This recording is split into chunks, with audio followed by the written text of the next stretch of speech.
Hello বন্ধুরা, এ দেখো এখানে কুল নিয়েছি। কেউ বেরো বলে, কাশি কুল।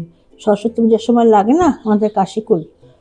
এই যে, তো আমি এখানে কেটে নিয়েছি এভাবে ছোট ছোট করে। আর এই আমি তোমাদের একটা কেটে দেখাচ্ছি।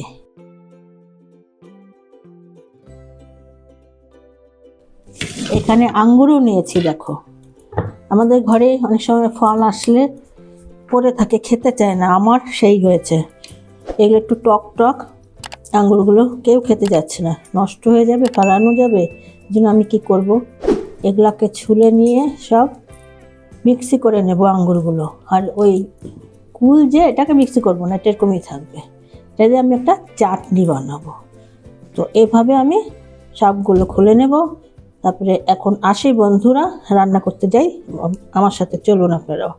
এই যে একটা কড়াই বসিয়ে দিয়েছি, আমি তেল দিয়েছি, দেখতে পাচ্ছ তোমরা। তেলটা একটু গরম হলে আমি ফোড়ন দেব। এই তেজপাতা দিয়ে দিলাম দুটো, ছোট ছোট দুটো শুকনো লঙ্কা দিলাম। এখানে 5 ফোড়ন দিয়ে দিলাম। এখানে ওই কাশি কুল যে কেটে রেখেছিলাম ওটা দিয়ে দিলাম। লবণ দিয়ে দিলাম। এই সামান্য হলুদ দিলাম।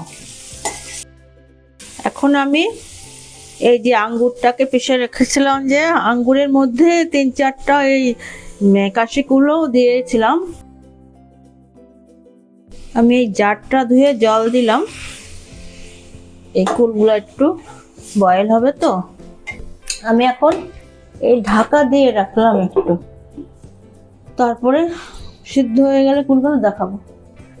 এই যে আমি ঢাকনা করলাম, বয়েল হয়ে গেছে আমার কুলগুলো, কাশি কুলগুলো। আমি এখানে গুড় দিলাম। আপনারা ইচ্ছা করলে চিনিও ব্যবহার করতে পারবেন, বাতাসা ব্যবহার করতে পারবেন, মিষ্টি ব্যবহার করতে পারবেন, যেটা ইচ্ছা। এই যে তেঁতুলটা, ইমলিটা ভিজিয়ে রেখেছিলাম এই যে জলের মধ্যে, এটা ছেঁকে দেব। গুড়টা গড়ে গেলে দেখিয়ে দেব, আবার ঢেকে রাখবো একটু। এই যে আমি এটা খুললাম, এটা হয়ে গেছে। আমি এখন নামিয়ে নেব।